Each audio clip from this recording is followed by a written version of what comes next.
हम लोग जिसमें सीख रहे थे कि किस प्रकार से how to we prepare our self has a good person and has a good skill level person, and how to approach ourselves just a better life and great life। तो उसके लिए हम क्या क्या कर सकते हैं और हमें क्या करना चाहिए। तो अगला 10वां पॉइंट है वो बता रहा है कि बी लाइक्ड। आप पसंदीदा बनिए लोगों के, लोग आपको पसंद करें कि उसका काम अच्छा है। Your career is lifted by your team. कह रहा है कि आपका जो कैरियर है वो आपकी जो टीम है वो आपको आगे बढ़ा सकती है, क्योंकि आप जब टीम वर्क के साथ काम करेंगे तो आपको बहुत जल्दी आगे बढ़ने का मौका मिलेगा। You simply pulled up by your management. और आपका जो मैनेजमेंट है वो आपको पुल्ड अप यानी ऊपर ले जाने का काम हमेशा करेगा और आपकी सहायता करेगा वो। A positive comment from your team member will have a bigger impact than any member of words just say yourself. वो कह रहा है कि जो आपके साथ काम कर रहा है पॉजिटिव यानी कि सकारात्मक अगर कोई आपके बारे में बात बोल रहा है, आपके टीम का आदमी, वो आपको बहुत ज़्यादा बिगड़ यानी बहुत अधिक इम्पेक्ट करेगा, आप पर प्रभाव डालेगा, क्योंकि वो आपको जानता है, आपको समझता है, आपके कार्य करने की क्षमता को जानता है, इसलिए वो आपके लिए सही बात बोलेगा। शेयर योर सेल्फ आपके बारे में अगर बोलता है तो इसलिए it's important to build strong relationship with not just your bosses. वो कह रहा है कि इसलिए आपको इम्पोर्टेंट यानी बहुत महत्वपूर्ण बिल्ड यानी बनाना, स्ट्रॉन्ग यानी मजबूत, रिलेशनशिप यानी रिश्तेदारी यानी दोस्ती या मित्रता या अच्छा रिलेशन। जस्ट सिर्फ आप अपना बॉस के साथ ही अच्छा रिश्ता नहीं बनाना, बल्कि जो आपके साथ काम करते हैं उनको भी आपको अच्छा रिश्ता बनाना। But also with your team, आपके साथ टीम के साथ जो काम करने वाले लोग हैं उनके साथ भी आपकी प्रगाढ़ता होनी चाहिए। सपोर्ट फंक्शंस, जो आपको सपोर्ट करने वाली चीज़ें हैं, एंड अदर पीपुल और दूसरे people who have an impact on your work, जो आपके काम पर प्रभाव डालते हैं। चाहे आप ऑफिस में काम करते हो तो उसमें सफाई करने वाले लोग हैं, आपके नॉन टीचिंग के लोग हैं, बाबू लोग हैं, छात्र हैं, है ना, बाकी बाहर से आने वाले लोग हैं, आपके कस्टमर हैं, तो उन सब के साथ आपके अच्छा रिलेशन होना चाहिए, जो कि वो सारी चीज़ें मिलाकर आपके काम को अच्छा और महत्वपूर्ण बनाती है।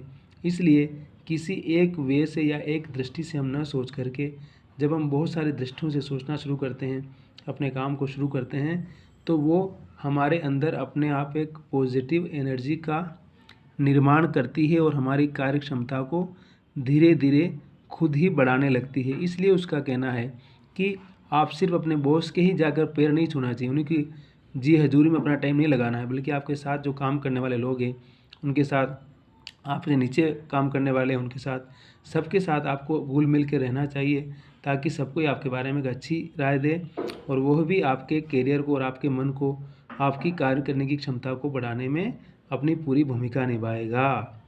देर आर ओनली 2 पॉसिबिलिटीज़। वो कह रहा है कि केवल 2 संभावनाएं हो सकती है। Your team either fully support और डज नॉट, या तो आपकी टीम आपका पूरा सहयोग करेगी या बिल्कुल आपको सहयोग नहीं करेगी। वो आपकी और आपकी टीम के बीच के कम्युनिकेशन, आपसी रिलेशन पर निर्भर करेगा।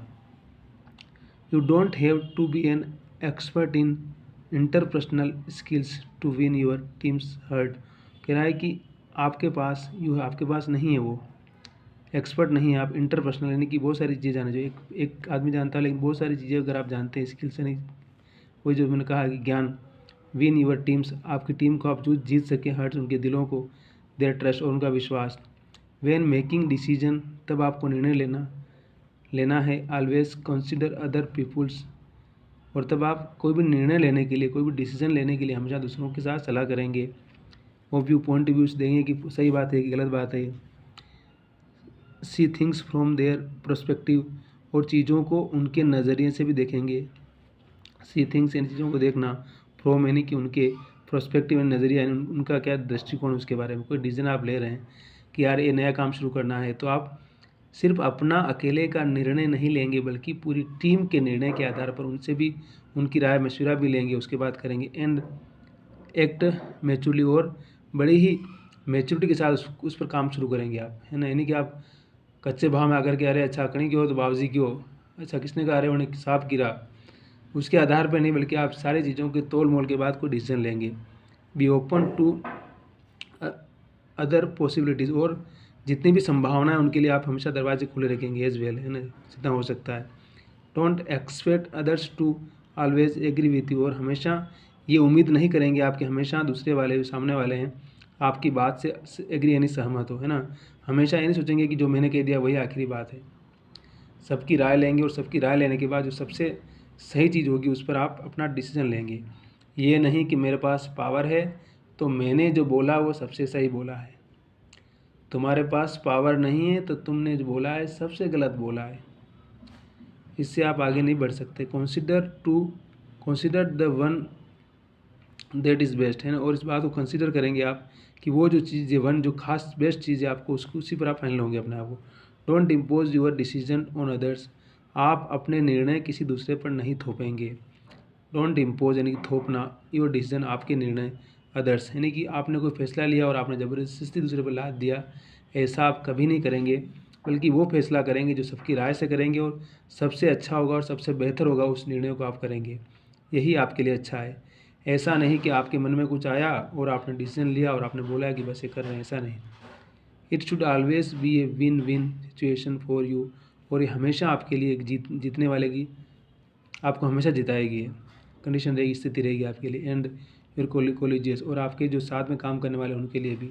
अगर आप इस प्रकार से काम करते हैं तो हमेशा जो भी काम करेंगे उस काम में हमेशा आप सफल होंगे, विन विन होंगे, आप विजेता बनेंगे।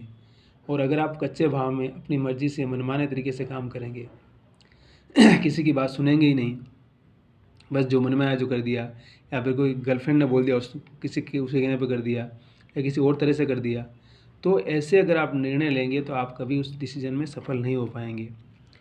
Be nice with all your contacts, और जितने भी आपके कॉन्टैक्ट संपर्क उनके साथ हमेशा अच्छे बन के रहेंगे आप। Each person you win is a new stepping stone in your career, और हर नए इंसान को के मन को जीतना, है ना। ईच पर्सन एक हर एक ईच यानी एवरी वन, कितने भी साथ आपके साथ काम कर रहे हैं और कितने भी लोगों के आप संपर्क में, हर इंसान को उसको जितना स्टेपिंग स्टोन यानी कि वो जैसे होता है ना कि जैसे हम मकान बनाते हैं उसमें नींव भरते हैं तो वो एक नींव से ही मकान खड़ा होता है, तो वगैरह ये भी आपके लिए एक माइलस्टोन पत्थर है, वो भी एक उस नींव की तरह है। वो आपके करियर के लिए कि आपने उसका मन जीता, उसको संतुष्ट किया। The most important things standing in your way of, और सबसे इंपॉर्टेंट जो थिंग्स है आपके रास्ते में खड़ी, वो क्या है कि आप कैसे लोगों को इस प्रकार से उसका मन जीतते हैं, उनको कैसे खुश करते हैं, ये कह रहा है वो। Becoming who you want to be is the support of के अदर्स, कह रहा है कि आप उसके बाद बिकमिंग, उसके बाद क्या हो जाएंगे आप वो होंगे जो हमेशा दूसरों के सपोर्ट में खड़े होने वाले आदमी हैं। आप सिर्फ अपने लिए नहीं सोच रहे हैं, लोग सोचेंगे कि ये हमेशा लोगों की हेल्प करता है। द लाइकेबिलिटी, इन लोगों की पसंद factor takes precedence over the technical factors, और ये जो टेक्निकल, ये आप दूसरों की हेल्प करने का जो फैक्टर होगा, आपकी तमाम टेक्निकल यानी कि आप में कुछ कमी होगी तो भी उसके ऊपर चला जाएगा और आप लोग तब भी आपको पसंद करेंगे। Be light so that you can be easily lifted, और जितने अधिक हल्के रहेंगे आप मन में उतने जल्दी आप, कहते हैं जितना आदमी हल्का होगा उतना अधिक जल्दी ऊपर लिफ्ट चढ़ जाएगा, है ना। चढ़ जाएगा, कहीं चढ़ना होगा चढ़ जाएगा आसानी से, लेकिन जो भारी आदमी होगा वो कभी ऊपर नहीं चढ़ पाएगा, वही वाली बात है। इसलिए आप जितने अधिक सिंपल रहेंगे उतना अधिक अच्छा रहेगा, लोग आपको पसंद भी करेंगे और आपका काम अपने आप होता चला जाएगा। लेकिन आप अपने आप को जानबूझ के हार्ड बना देंगे तो जो काम हो रहा है वो काम भी आपका काम नहीं होगा। इसलिए कहना है कि ईजी रहिए, सिंपल रहिए, वही आपके लिए अच्छा है, उसके लिए भी अच्छा है। और किसी प्रकार का मन में वहम न पालिए, जितना अधिक सिंपल बन के रहेंगे उतना आपके लिए फ़ायदा है, लोग पसंद करेंगे और आपका काम नहीं हो रहा वो काम भी हो जाएगा। Be light so that you can be easily lifted, अगर आप हल्के रहेंगे, बी लाइट हमेशा हल्के रहेंगे तो आपको कोई भी ऊपर आसानी से खींच लेगा। लेकिन आप भारी रहेंगे, घमंड में रहेंगे, ईगो में रहेंगे तो आपके लिए मुश्किल हो जाएगी। ठीक है, तो ये आपकी अपनी एक लाइबिलिटी कैसी होती है और किस प्रकार से हमें अपने आप का सामाजिकरण करना चाहिए, हमें कैसे अच्छा रहना चाहिए, इसके बारे में वो बता रहा है। मुझे लगता है कि बहुत अच्छी बात है। अगर हम इसको फॉलो करते हैं साल भर 6 महीना तो जीवन में ज़रूर चेंज आएगा। और देखिए जीवन में कुछ भी एक दिन में नहीं होता है, समय लगता है, साधना करनी पड़ती है। अगर हमने ठान लिया है तो उसके लिए 1 साल 2 साल 3 साल तो देना ही पड़ेगा कम से कम, तभी जा कर के हम उसको चेंज कर सकते हैं। और अगर हम ऐसा कर सकते हैं तो ये हमारे लिए बहुत अच्छी बात है। इसलिए be prepared our self and go forward, just life will change, nothing is impossible.